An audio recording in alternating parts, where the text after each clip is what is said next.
사람은 누구나 늙고 죽는다. 이것이 자연의 섭니다. 그러나 누구나 똑같이 늙지는 않는다. 어떤 사람은 30대인데도 10년은 더 늙어 보이는 사람이 있는가 하면 어떤 사람은 60대인데도 40대로 보이는 사람도 있다.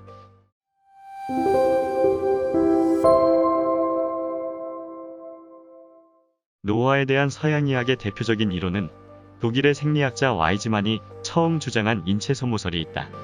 신체의 각 기관과 세포들이 오랜 시간 과다한 노동으로 소모된다는 주장이다.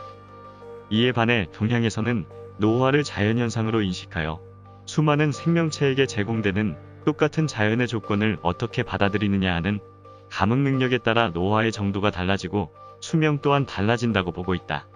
하지만 확실한 사실은 동양이든 서양이든 각자의 행동과 선택이 자신의 건강과 수명에 결정적인 영향을 준다고 봐야 한다. 최근 학자들이 세포 단위 노화의 주범으로 활성산소를 꼽고 있다. 체내에 들어온 산소는 에너지를 만들고 99%가 물로 환원된다. 그러나 이때 일부 산소는 여러 원인으로 물로 환원되지 못하고 쌍을 이루지 않은 전자를 지닌 상태로 남게 되는데 이것이 바로 활성산소이다. 이 활성산소는 상태가 불안정해 쌍을 이루지 않은 전자를 떼거나 주위로부터 전자 하나를 더 얻어서 보다 안정된 상태로 변화하려는 성질을 갖고 있다. 활성산소가 높은 반응성으로 주변 조직들을 변화시키는 독성을 갖는 것은 바로 이런 성질 때문이다. 그러나 인체는 또 이 같은 활성산소를 없애는 자체 방어기구도 갖고 있어서 건강을 유지한다. 카탈라제, 미니몰 등 효소를 생산해 끊임없이 생성되는 활성산소를 안정된 상태로 환원시키고 있다. 그러나 이 같은 과정이 오랜 기간 되풀이되면서 인체 조직이 서서히 손상되어 노화의 원인이 되는 것으로 과학자들은 보고 있다. 때문에 과학자들은 체내에서 산소 소비를 줄이면 그만큼 활성산소의 영향을 적게 받아 노화가 지연되는 것으로 본다. 최근 동물 실험 결과 기초대사율과 수명 사이에는 역비례 관계가 있는 것이 관찰되었다. 산소 소비량이 적을수록 활성산소의 영향을 적게 받아 오래 산다는 것이다. 이 이론에 따르면 동물은 몸집이 클수록 오래 살 가능성이 많아진다고 한다. 최근 지방 섭취량이나 식사량, 운동량을 제한해 노화를 막자는 건강법 연구가 활발한데 이는 산소 소비를 감소시키려는 노력의 일환으로 볼 수 있다.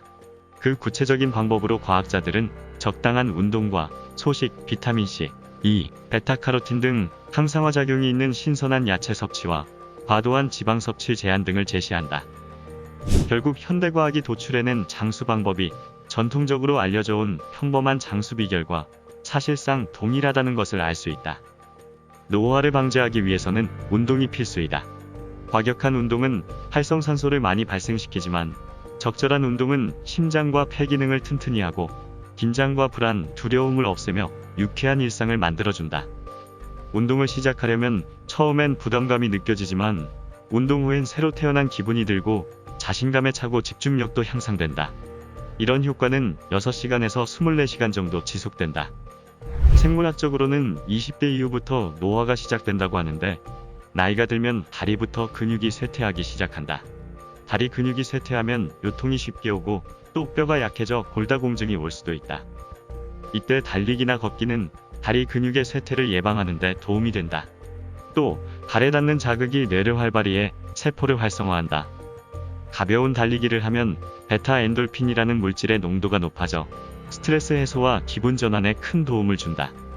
한국정신과학학회 이상명 교수는 인체의 에너지장과 업은 섭취 음식물에 크게 좌우된다고 말한다.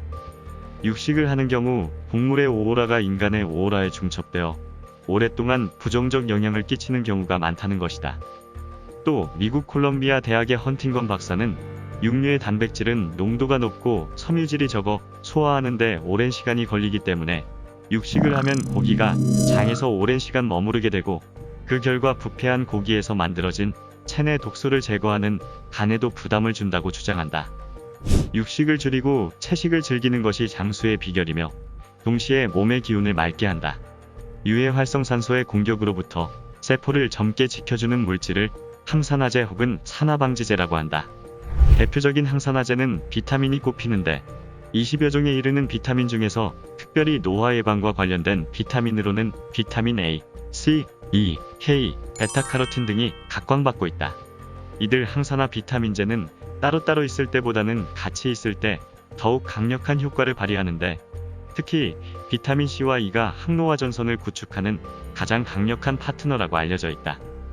항산화 이론을 신봉하는 의사들은 노화 방지 보조요법으로 40대 이후에는 꾸준히 항산화제를 복용할 것을 강력히 권유하고 있다.